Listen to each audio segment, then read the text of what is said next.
Hello everyone. तो जैसे कि आपको पता है कि हमारी क्लास 6 और क्लास 7 की दोनों की हिस्ट्री कंप्लीट हो चुकी है।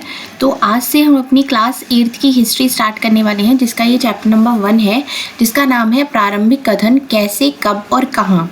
इससे पहले दोनों क्लासेस आपकी कंप्लीट हो चुकी हैं। उनका प्लेलिस्ट का लिंक आपको इस वीडियो के डिस्क्रिप्शन में मिल जाएगा। अगर आपने वो नहीं देखी हैं तो वो भी आप देख सकते हैं। इसमें टोटल आपके 8 चैप्टर्स हैं, तो 8 दिन में वो आपके कंप्लीट हो जाएंगे। तो इस तरीके से देखा जाए तो हमारी ज्योग्राफी, हमारी पॉलिटी और हमारी हिस्ट्री तीनों ही एनसीईआरटी की कंप्लीट हो चुके हैं। Now it's time to move forward. उसमें हम क्या करेंगे, अब हम इम्पॉर्टेंट टॉपिक्स की सीरीज़ लेकर आएंगे। ठीक है, उसमें क्या होगा, जितने भी टॉपिक्स हैं जिनसे बार बार क्वेश्चंस रिपीटेडली पूछे जा रहे हैं, उन सारे टॉपिक्स को हम कवर करेंगे। वो भी मैं आपको सब्जेक्ट वाइज ही लेकर आऊँगी, मिक्सअप नहीं है, क्योंकि उसमें काफ़ी कन्फ्यूज़न हो जाता है। तो जैसे पहले हम ज्योग्राफी के कर लेंगे, फिर पॉलिटी के कर लेंगे, देन हम हिस्ट्री के कर लेंगे, तो वही रहेगा। और हिस्ट्री के अभी आपके PYQ भी बाकी हैं, तो वो भी मैं उसके साथ ही करा दूंगी। आपका दिसंबर में सारा कुछ कंप्लीट हो जाएगा और जनवरी के 20 डेज़ हैं, वो अपनी सेल्फ स्टडी के लिए या मैराथन क्लासेस जिस हिसाब से नीड होगी उस हिसाब से हम उसको कर लेंगे। अब हम चैप्टर को स्टार्ट कर लेते हैं। हमारा है प्रारंभिक कथन कैसे, कब और कहाँ। अब इसमें आपको ये बताया गया है, अब तक आपने क्या पढ़ा था कि लास्ट की दोनों क्लासेस की बुक में आपने 15वीं शताब्दी, 16वीं शताब्दी, 17वीं शताब्दी, 18वीं शताब्दी, इन सब के बारे में पढ़ा। कौन कौन से राजा आए, मुगलों ने किस तरीके से राज किया, दिल्ली पे किस तरीके से हमले हुए, कितना लूटा गया दिल्ली को, कितना सारा सोना, हीरे जवाहरात सब कुछ थे, वो सब लूट लिया गया। तो यही सब था। इस बुक में आप क्या पढ़ेंगे, मैं अगर आपको एक ओवरव्यू देती हूँ तो इस बुक में आप पढ़ेंगे प्री इंडिपेंडेंस, मतलब स्वतंत्रता से पहले क्या क्या फेज़ रहा था, वो सब कुछ, कैसे ब्रिटिश कंपनियाँ इंडिया में आई थी, किस तरीके से उन्होंने राज करना शुरू करा था, कौन कौन से लॉर्ड वायसराय आए थे, या इसमें आप देखेंगे कि मकॉली की जो फिल्ट्रेशन थ्योरी थी उसके बारे में, मतलब पूरा जो कि प्री इंडिपेंडेंस वाला फेज़ था, वो सब कुछ आप इस पूरी बुक में पढ़ेंगे। ठीक है, मेरे 8 चैप्टर्स हैं ये, इन 8 चैप्टर्स में आप ये पढ़ने वाले हैं। ठीक है, अब यहाँ पर हम बात करते हैं तारीखें कितनी महत्वपूर्ण होती हैं। अब जैसे कि नॉर्मली आपको पता होगा कि हिस्ट्री है तो उसमें आप सोचेंगे कि भाई इसमें तो सिर्फ तारीख की ही बात होती है, हमें तो सिर्फ तारीखें रटना होता है और ये बहुत ही उबाऊ होता है। आपने हर किसी से ही बोलते होता था हिस्ट्री बहुत बोरिंग सब्जेक्ट है, इसमें तो कोई इंटरेस्ट नहीं आता है, क्योंकि हमें इसमें तारीखें रटी जाती हैं। ठीक है, अब अगर देखा जाए तो इसमें हम क्या करते हैं, इसमें हम अपने वर्तमान और अपने पास्ट और प्रेजेंट को कंपेयर करते हैं। एक तरीके से अगर देखा जाए तो पास्ट और प्रेजेंट को हम कंपेयर करते हैं, दोनों की तुलना करते हैं, जिक्र करते हैं कि भाई पहले इस तरीके की चीज़ें हुआ करती थी, आज इस तरीके की चीज़ें हुआ करती हैं। जैसे कि यहाँ पर भी अगर आप देखते हैं कि हम चीज़ों को स्वाभाविक मानकर चलते हैं, मानो जो कुछ हमें दिख रहा है वह हमेशा से ऐसा ही रहा होगा, लेकिन ऐसा कुछ नहीं होता है।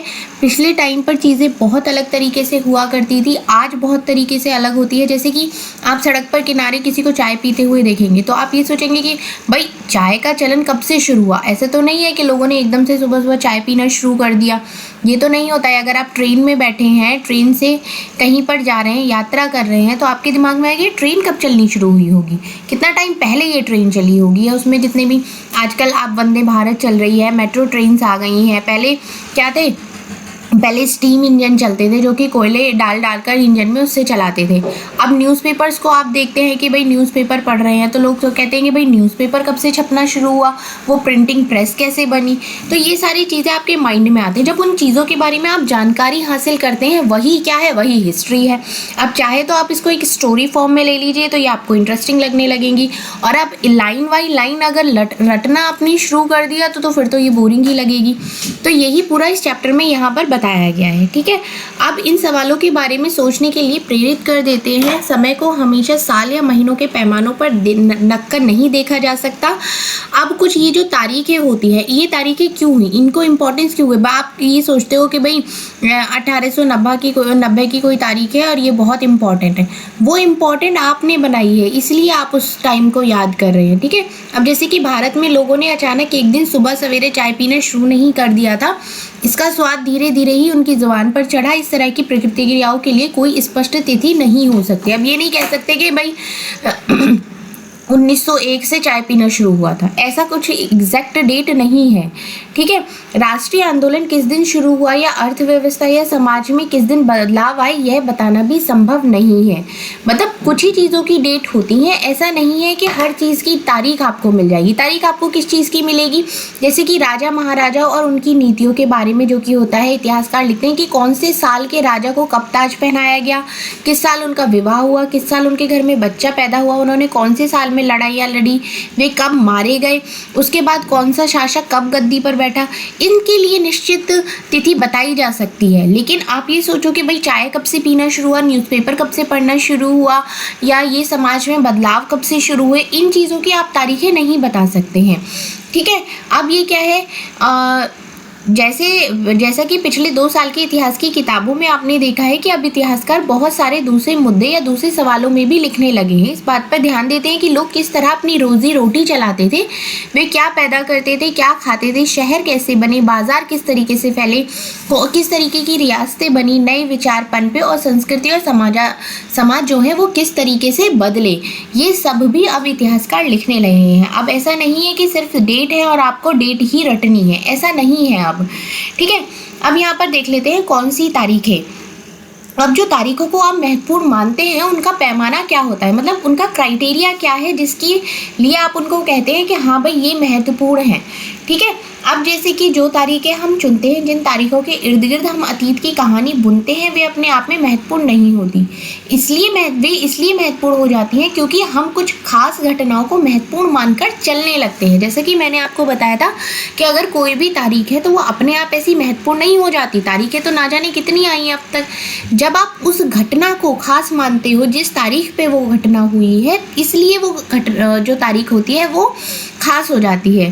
ठीक है, अब इसमें एक एग्जाम्पल है, जैसे कि भारत में ब्रिटिश इतिहासकारों ने जो इतिहास लिखे हैं उनमें हर एक में गवर्नर जनरल का शासनकाल महत्वपूर्ण है कि कौन कौन से टाइम पे कौन कौन से गवर्नर जनरल आए थे भारत में। जैसे कि सबसे पहले गवर्नर जनरल कौन से थे, वॉरेन हेस्टिंग्स के गवर्नर जनरल थे, इनके शासन से शुरू हुए थे। और आखिरी में कौन थे, वायसराय थे, लॉर्ड माउंटबेटन के साथ खत्म होते हैं। अब ये आपका यहाँ पर एक इम्पॉर्टेंट क्वेश्चन बन जाता है कि भारत में ईस्ट इंडिया कंपनी के सबसे पहले फर्स्ट जो थे गवर्नर जनरल वो कौन थे, वो थे आपके वॉरेन हेस्टिंग्स, और जो लास्ट आपके आ जाते हैं लॉर्ड माउंटबेटन। ठीक है, तो ये दोनों आप अपने नोट्स में ज़रूर नोट करिए। अब बाकी जो कमिंग चैप्टर्स आएंगे उसमें आप जितने भी आए थे, जैसे कि डलहौजी हो गए, Canning, Lawrence, Lytton, Ripon, Curzon, Hardinge, Irwin, इन सब के बारे में आप कमिंग चैप्टर्स में सारी चीज़ों में पढ़ेंगे कि इनका जो ये जनरल और वायसराय का जो इतिहास था वो कभी ख़त्म ना होने वाला सिलसिला छाया ही रहता था। अब इसमें इतनी सारी तारीख हैं, इतनी सारी तारीखों पर महत्व दिया गया है, उनके अधिकारों के हो गया, उनकी गतिविधियां नीति उपलब्धियों के आधार पर ही तय होता था। ऐसा माना था मानो इन लोगों के जीवन के बाहर कोई चीज़ ही नहीं है जिसे जानना महत्वपूर्ण हो। मतलब जितने भी ये आए थे इन सबके ही इर्द गिर्द घूमते रहते थे। ऐसा लगता है सिर्फ यही एक इम्पॉर्टेंट चीज़ बची है, इससे अलग और कुछ है ही नहीं। ठीक है, अब अगर हम इतिहास की बात करते हैं, जब हम इतिहास या कोई कहानी लिखते हैं तो उसे टुकड़ों या अध्यायों में बांट देते हैं। मतलब एक कंप्लीट एकदम ऐसे नहीं लिखते हैं, उसमें हम उसको डिवाइड कर देते हैं। ठीक है, इसका मकसद कहानी को इस तरीके से सामने लाना होता है कि उसमें आसानी से समझा जा सके और याद रखा जा सके। जैसे कि अगर आप इतना बड़ा पूरा अगर आप इसको एक बार में रटना शुरू कर दे तो ना ही तो आपको ये समझ में आएगा और ना ही आपको इसमें से कोई भी चीज़ याद नहीं रहेगी। तो इसको क्या करते हैं, इसको थोड़े थोड़े पार्ट्स में डिवाइड कर देते हैं, जिससे कि कहानी को पेश करने में मदद होती है। जो इतिहास गवर्नर जनरल के जीवन के इर्द गिर्द चलता है उसमें भारतीयों की गतिविधियां कोई मायने नहीं रखती, वहाँ कोई जगह नहीं होती। तो फिर क्या किया जाए, जाहिर है हमें अपने इतिहास का एक अलग खाका बनाना पड़ेगा। इसका मतलब यह है कि अब तक जिन तिथियों को महत्व दिया जा रहा था वे महत्वपूर्ण नहीं रहेंगी, हमारे लिए नई तिथियां महत्वपूर्ण हो जाएंगी। अब मतलब ये जो इतिहास था ये तो इन्होंने क्या किया, ये तो इन्होंने ब्रिटिश से जो आए थे इन्होंने अपने हिसाब से बनाया और सारी चीज़ें इन्हीं के इर्द गिर्द घूमती रही। इसमें जो इंडिया के लोग थे उनका कोई भी मतलब महत्व नहीं था, ना उनकी कोई भी तारीख महत्व रखती थी। ठीक है, इन्होंने क्या करा कि अब ठीक है, अब उनका हिसाब अलग हो गया, अब हम अपना इतिहास अलग करेंगे। ठीक है, हम अपनी चीज़ों को अलग तरीके से डिवाइड करेंगे और उसको लिखेंगे। अब जैसे कि 1817 में स्कॉटलैंड के अर्थशास्त्री और राजनीतिक दार्शनिक जेम्स मिल ने 3 विशाल खंडों में a history of British India, British Bharat का इतिहास नामक एक बुक लिखी। इस किताब में उन्होंने भारत के इतिहास को हिंदू, मुस्लिम, ब्रिटिश इन 3 कालखंडों में बांटा। किसमें बांटा? हिंदू, मुस्लिम और ब्रिटिश कालखंडों की इस निर्धारण को ज़्यादातर लोगों ने मान भी लिया। क्या आपको भारतीय इतिहास को समझने के लिए इन तारीखों में कोई समस्या दिखाई देती है? इन्होंने क्या किया, इन्होंने 3 पार्ट्स में उसको डिवाइड कर दिया। अब अगर हम इसको अलग तरीके से बांटने की कोशिश करते हैं तो हम एक दौर की खासियतों, उसके केंद्रीय तत्वों को पकड़ने की कोशिश करते हैं। इसलिए ऐसे शब्द महत्वपूर्ण हो जाते हैं जिनके सहारे हम समय को बांटते हैं। ठीक है, अतीत के बारे में ये हमें बताते हैं, एक अवधि से दूसरी अवधि के बीच क्या क्या चेंजेस हुए इसके बारे में हमें पता चलता है। ठीक है, अब ये जो मिल हैं जिन्होंने ये बुक लिखी, इनको लगता था कि सारे एशियाई समाज सभ्यता के मामले में यूरोप से पीछे है। ठीक है, भारत में अंग्रेजों के आने से पहले यहाँ हिंदू और मुसलमान तानाशाहों का ही राज चलता था। यहाँ चारों ओर केवल धार्मिक बैर, जातिगत बंधनों और अंधविश्वासों का ही बोलबाला था और इसी चीज़ का उन्होंने फ़ायदा उठाया था।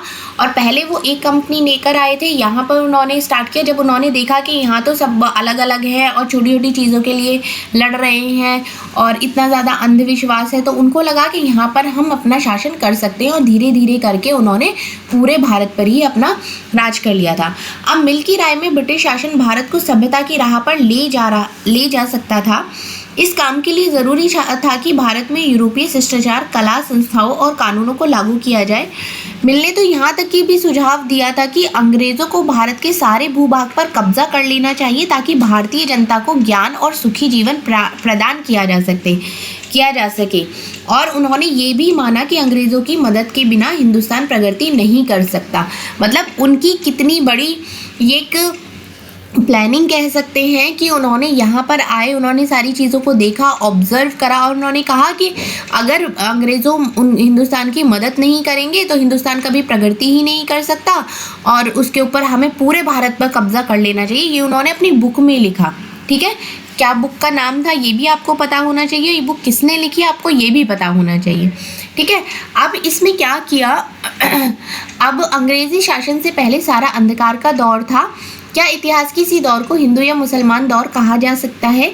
क्या इन सारे दौरों में कई तरह के धर्म एक साथ नहीं चलते थे? किसी युग को केवल उस समय के शासकों के धर्म के हिसाब से तय करने की ज़रूरत थी? मतलब ये बहुत सारे सवाल हैं जो यहाँ पर आ जाते हैं।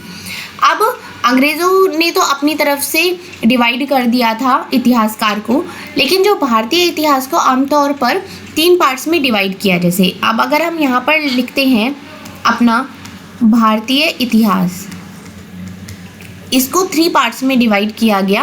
पहला हो गया आपका प्राचीन,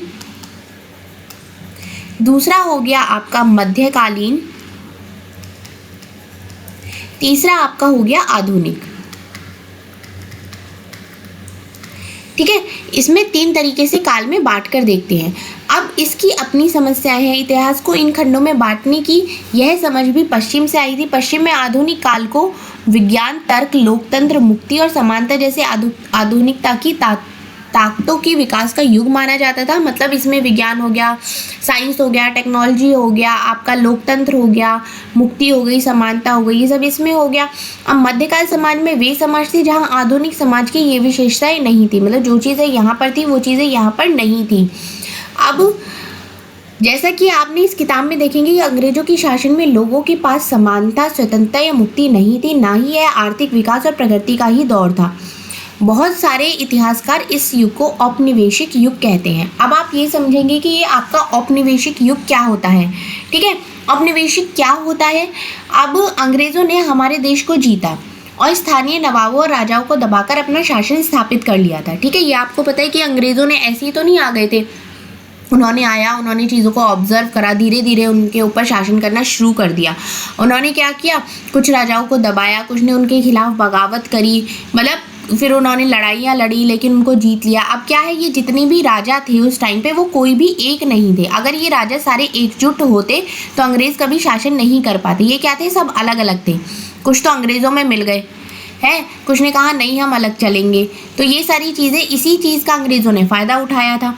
अगर आप अर्थव्यवस्था व समाज पर नियंत्रण स्थापित किया, अपने सारे खर्चे को निपटाने के लिए राजस्व वसूल किया, अपनी ज़रूरतों की चीज़ों को उन्होंने सस्ती कीमत पर खरीदा और निर्यात के लिए महत्वपूर्ण फसलें कराई। इन्होंने क्या क्या करा था, आप यहाँ पर देखेंगे कि जो इनके काम की चीज़ें थी उन सबको इन्होंने बहुत ही कम दामों पर खरीद लिया।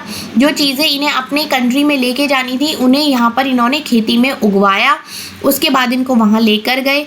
क्या आप जानते हैं कि ब्रिटिश शासन के कारण यहाँ की मूल्य मान्यताओं और पसंद नापसंद रीति रिवाज तौर तरीके में क्या क्या चेंजेस आए हैं। जब एक देश पर दूसरे देश के दबदबे से इस तरह के राजनीतिक, आर्थिक, सामाजिक और सांस्कृतिक बदलाव आते हैं तो इस प्रक्रिया को हम औपनिवेशिक कहते हैं। अब अगर मैं इसको बताऊं आपको अच्छे से, जैसे कि एक हमारा कंट्री हो गया भारत, ठीक है, दूसरी कोई और कंट्री है, सपोज हम इंग्लैंड ले लेते हैं, ठीक है। अब क्या हुआ, जैसे कि भारत है और इंग्लैंड है, जब एक देश दूसरे देश के दबदबे से, जैसे कि भारत इन्होंने दबा दिया था, इनका दबदबा भारत पर हो गया था, उसमें क्या किया इन्होंने अपने पॉलिटिकली भी चेंजेस करे, इकोनॉमिकली भी करे, सोशली भी करे, सांस्कृतिक स्पिरिचुअली भी करे, बहुत सारे चेंजेस इन्होंने करे। तो ये जो इनका प्रोसेस था इसको क्या कहा गया, इसको औपनिवेशिक कहा गया। ठीक है, आपको क्लियर हो गया अच्छे से। अब ये सारी चीज़ें आप और भी अच्छे से समझ जाएंगे कि सारे वर्ग समूह इन बदलावों को एक ही ढंग से अनुभव नहीं कर रहे थे, इसलिए इस किताब को हमारे अतीत यानी कई अतीतों पर केंद्रित नाम दिया गया।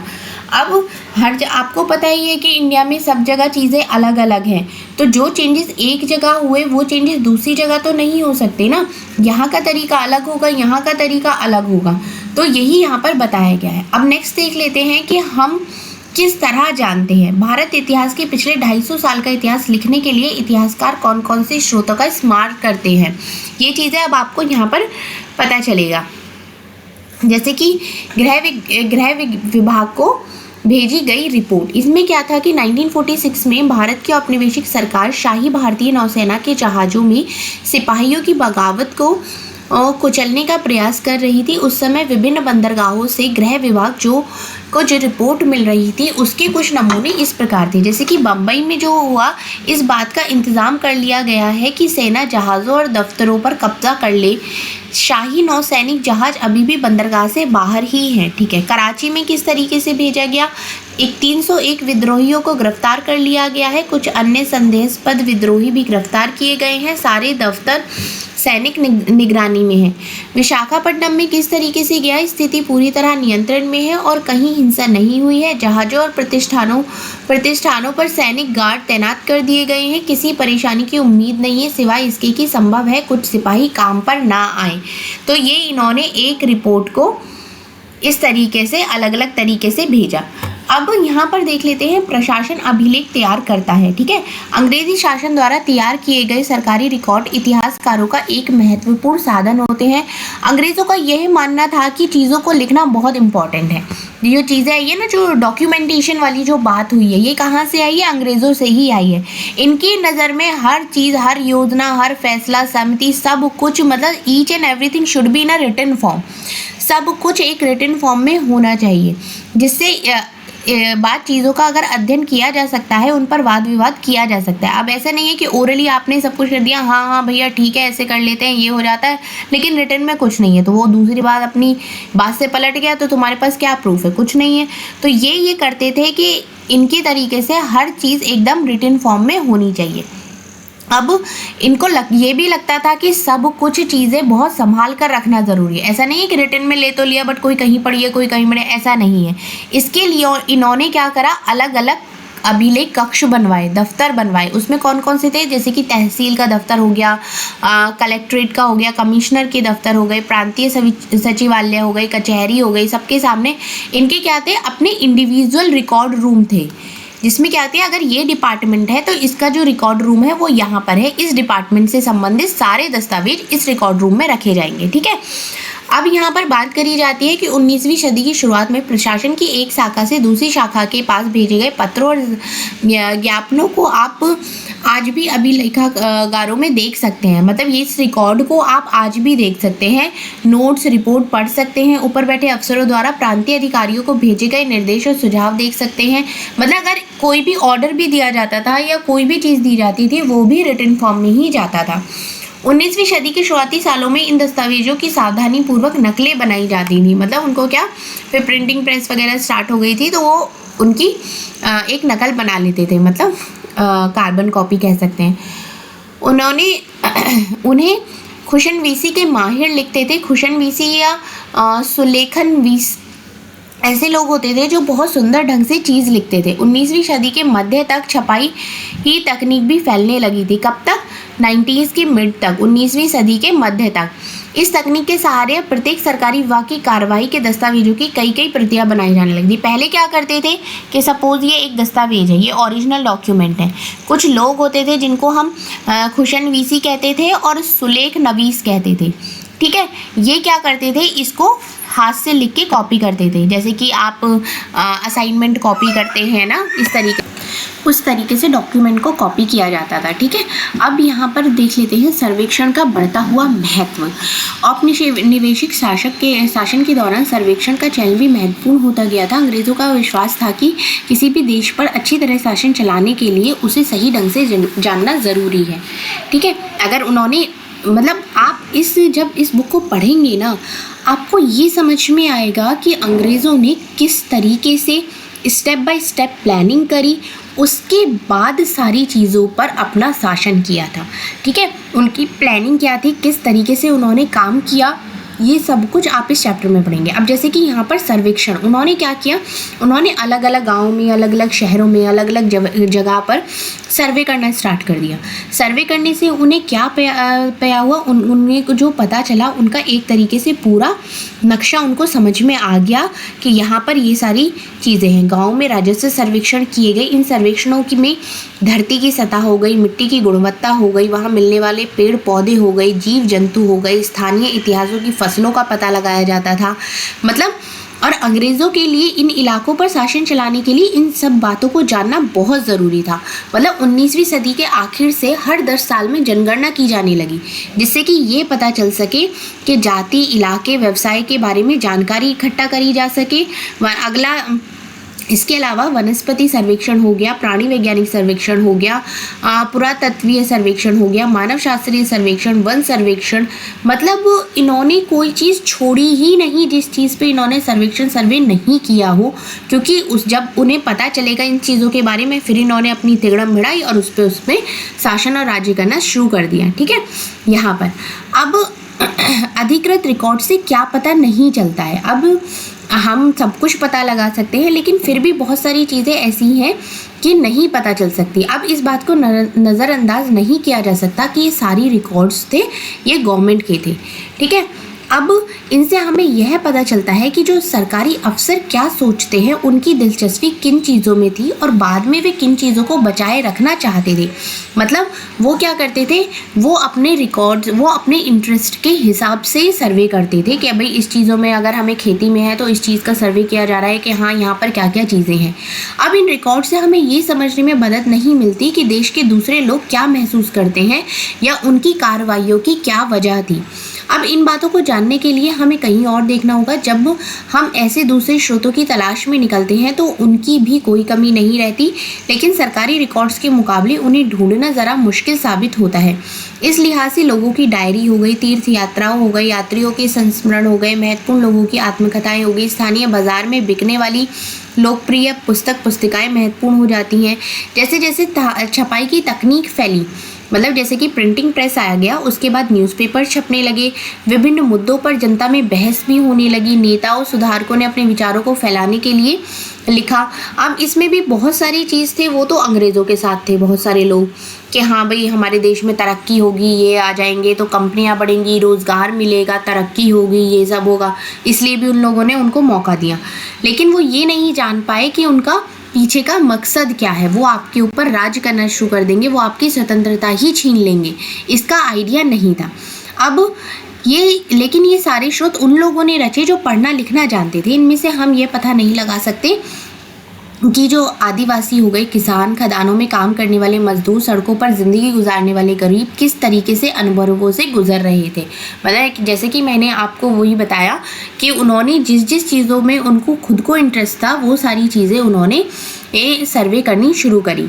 अब जैसे इसको आप आगे पढ़ते जाएंगे इस बुक को, वैसे वैसे आपकी जो चीज़ें थी वो और भी ज़्यादा क्लियर होती चली जाएंगी। जैसे कि यहाँ पर आप देख सकते हैं, इंसानों के खाने के लायक नहीं है।